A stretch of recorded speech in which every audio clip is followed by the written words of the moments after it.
There's a piece at The Intercept by James Risen about a loner who paralyzed one of the world's great cities this week, a malicious loner, a malignant, narcissistic loner, and a drone operator who shut down a major international airport. What happened, Trump is the malignant narcissist who paralyzed Washington, D.C., and the drone operator was someone who halted flights out of London's Gatwick airport.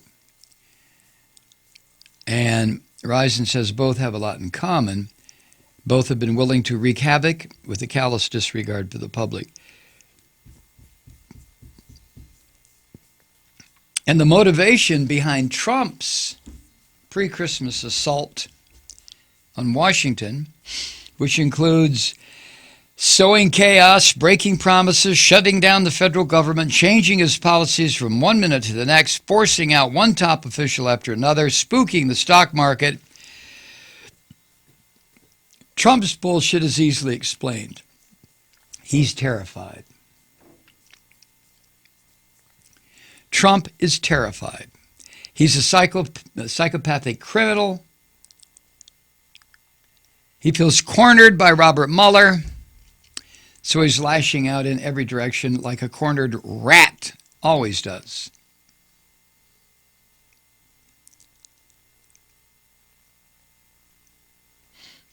Risen writes that after 2 years in office, at least one thing about Trump has become predictable.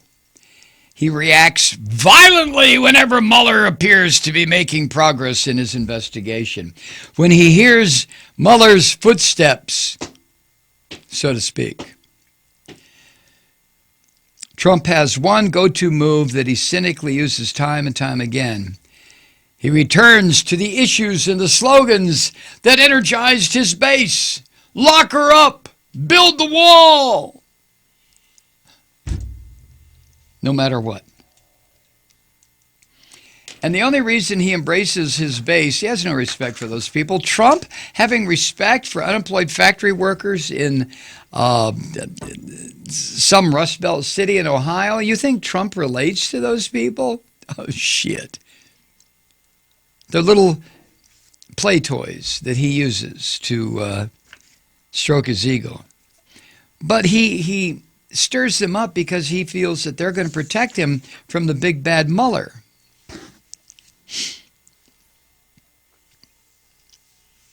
And as Risen writes, Trump has plenty of reason to worry about Mueller right now. He really does. The signs are everywhere that Mueller's investigation is intensifying and closing in on Trump and the crooks around him and his fucked up family members. It's even possible that Mueller may soon complete his work and issue a final report. Wouldn't that be a miracle? And maybe a criminal indictment of this criminal, this thug, this punk in the White House. And what's worse from Trump's point of view is what happens in January. Uh-oh!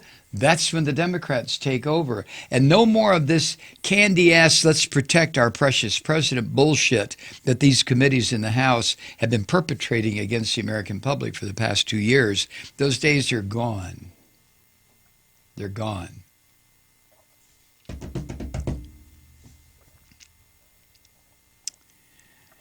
In fact, the House Intelligence Committee, which has been a laughingstock under Republican rule,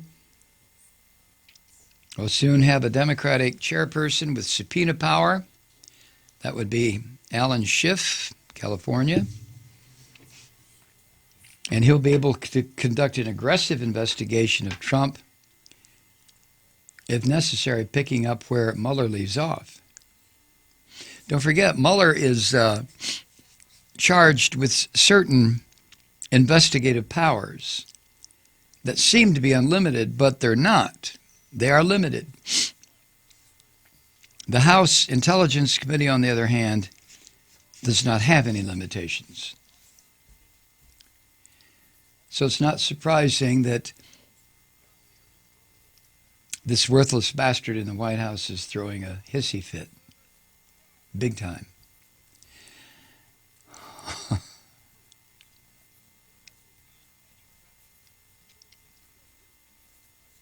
In fact, there's been so much news the past 10 days about Mueller's inquiries and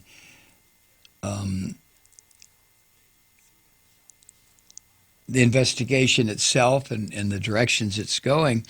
It's been difficult to keep up. Verizon lists this. Just last Tuesday, Michael Flynn, Trump's former national security advisor, who made his name with the Trump crowd by leading chants of "Lock her up," was dressed down by a federal judge who harshly mused about whether Flynn had sold out his country or should be charged with treason.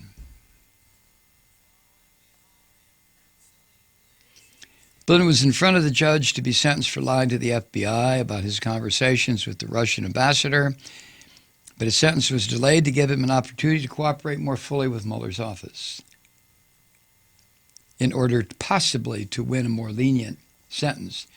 Treason. This is a man who had 3 stars on his shoulders, 3-star general. Jesus Christ. Michael Cohen is now one of Trump's biggest legal problems. If I were the prosecutors, I would not put Cohen in prison. I would have armed security guards watching him, not for fear that he might try to do something, but that Trump or Putin might send somebody to kill him. For real.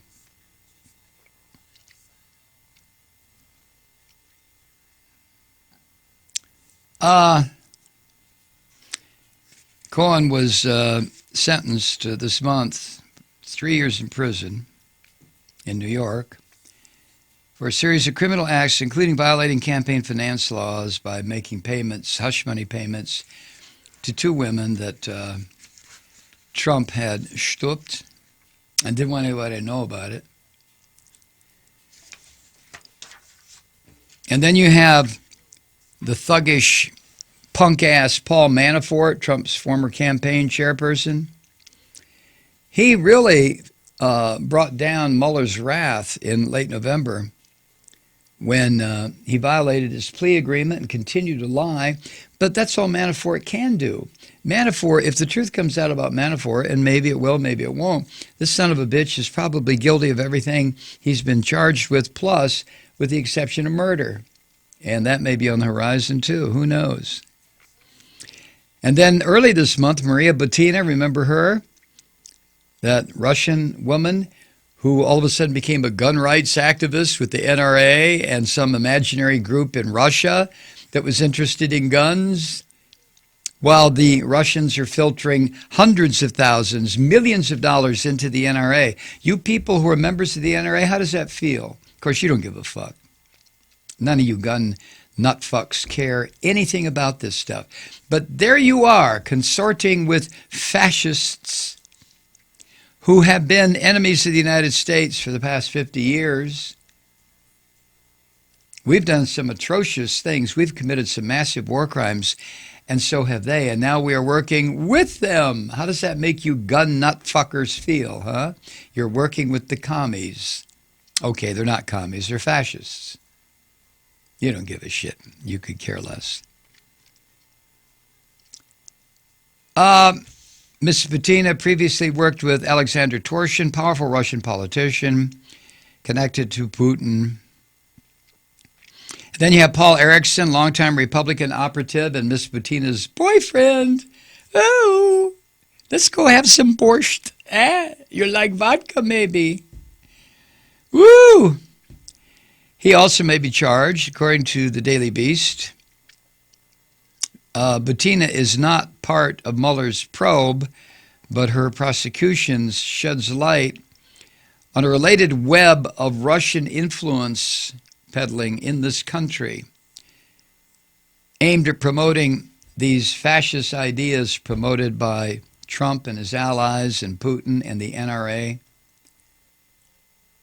God damn.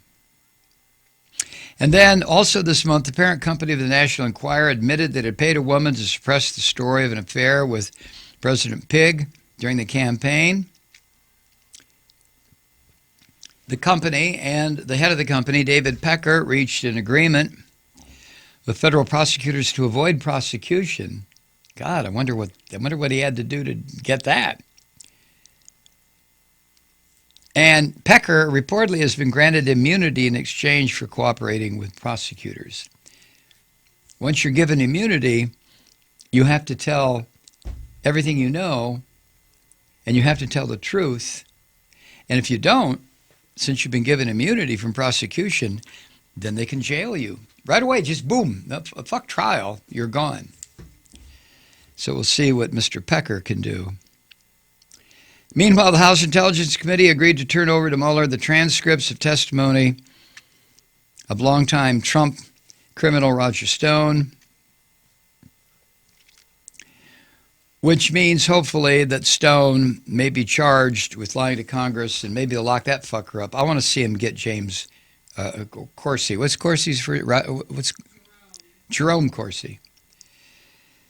The one who trashed John Kerry. I hope Jerome Corsi goes to jail for the rest of his goddamn life. So, with all of his good friends and operatives and associates facing jail time, criminal charges, serious legal trouble, and all of them ready to cooperate with Mueller, I don't give a shit what Jerome Corsi says. Oh, they can lock me up.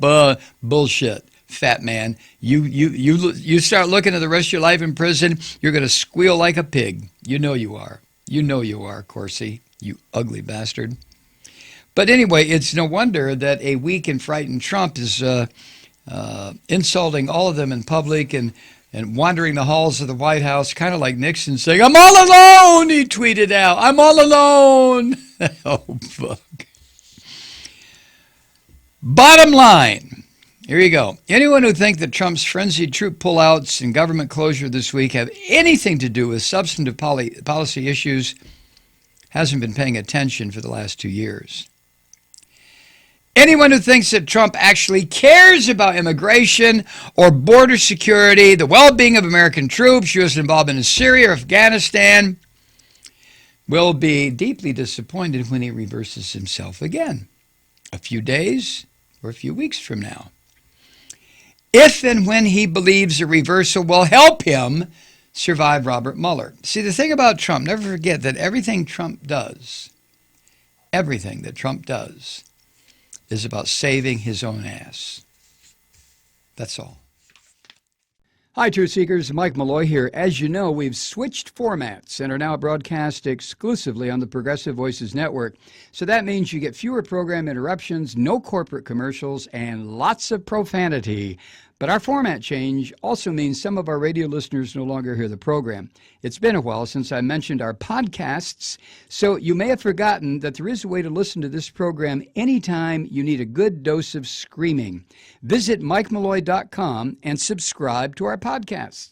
You have your choice. You can listen to The Ranting with the audio podcast or listen and watch me lose control with a video podcast subscription. As a podcast subscriber, you can download the program to your mobile device and take me with you wherever you go.